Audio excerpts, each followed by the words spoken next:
Hey guys, welcome back to the channel. Today we're going to be taking a look at Rory Mcilroy, possibly everyone's favourite swing on tour. It's so athletic, so powerful, so well balanced, and he's just a delight to watch, isn't he? Credit to Michael Field for lending us the video. If you haven't been to Michael's channel, I'll put a link in the description below. Please go and check it out because he's got some of the best swing footage on YouTube at the minute. It's really impressive stuff. So thanks, Michael. All right, well, look, let's get into it. So I quite like where Rory's swing is at the minute, guys. He's been performing really, really well on the golf course. But the thing about Rory is he's a natural drawer of the golf ball. So he likes to work the ball from right to left, and I think he plays his best when that happens. And if you remember, he went through a bit of a poor spell in 2020 and 2021, and I think part of that was because he tried to sort of play a fade around the golf course, rightly or wrongly, and just didn't really suit his game. I felt like he was sort of fighting against some of the natural tendencies in his swing, but he's on very, very good form now.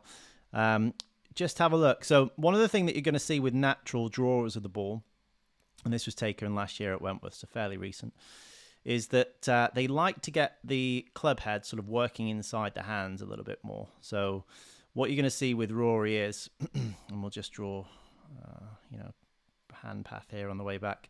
So what you're going to see with Rory is the club head starts to work inside the hands on the backswing, gets it up to the top, and then at the top of the swing, you're going to see his lead arm sort of perfectly matching his shoulder plane here, where a lot of players will have, what they call two plane, where the lead arm is higher than the hands.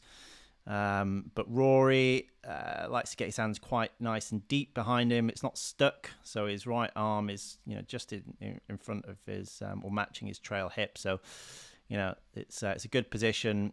He's across the line a little bit these days, so rarely do I see him laid off. But he's also one of these players where he doesn't mind releasing the club at the bottom.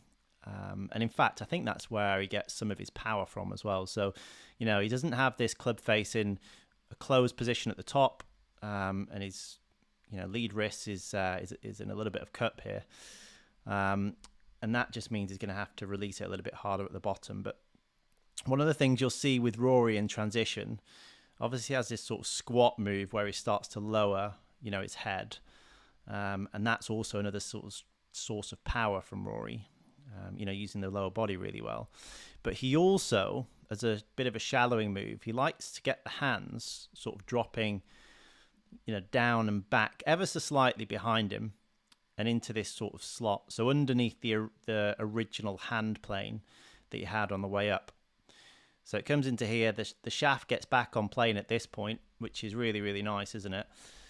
And then when he starts to sort of work down into this position, and you're going to see this with, especially on tour anyway, with guys that like to naturally draw the ball, having the club head behind the hands here in this position is just going to promote more of an in to out path. So it's going to allow you, depending on what the face is doing, just to sort of put this right to left shape on it. Club's in, again, quite a neutral position there, so he's going to have to work hard to release it at the bottom, but he does it very well, doesn't he? Comes into impact, obviously absolutely middles everything, as you should expect with Rory. And then on the way through, you can kind of see that release. So, where a lot of players will start to have the hands like working left here. So players with more passive releases like Colin Morikawa. Rory, on the other hand, will have his sort of, right hand chasing down the target line, releasing it, turning the face over, and the club shaft sort of releases a little bit higher in line with his left shoulder. So, not too dissimilar from Tiger Woods in his heyday, is it? And it just comes into this incredible finish position that we all know and love. So, yeah, I mean, it's looking good, guys, I've got to say. Let's have a look from down the line. And you can just see how balanced everything is there. It's beautiful stuff. So we'll draw we'll draw a couple of lines up here. We'll draw the wall for a start, and then we'll get one on his on his head as well. And what you're going to see with Rory is, Let's just get one on here. You know, it works into the backswing. I mean, it's incredibly athletic setup, isn't it? This is interesting as well, guys. Never really noticed it before. He has a couple of trigger movements. So check out his right thumb. That's just going to move across. So from on top of the grip, it's going to move it across. And then he also like hovers the club just to release a little bit of tension before he pulls the trigger. DJ does that as well. Just and it actually works. So try it this weekend if you're out on the golf course. It's a great way to get the swing started. So moves it back, loads into that right side beautifully, and he works a lot on his strength and fitness and mobility, doesn't he? So, you know, look at this.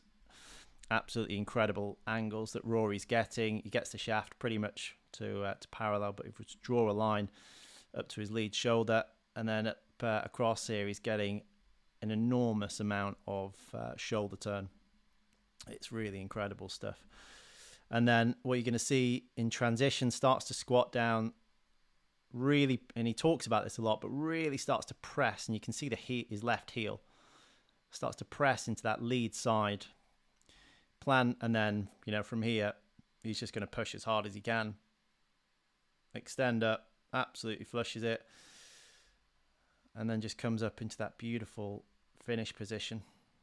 I mean, it's just the model swing, isn't it? It's absolutely incredible. Wonderful stuff from Rory. I think we're all eager to see whether he's finally going to get that elusive major at the Masters this year. We're all rooting for him, I'm sure. Guys, thanks very much for stopping by again. If you haven't already, feel free to hit the like and subscribe button, and I'll be back with more swing videos and swing tips very soon.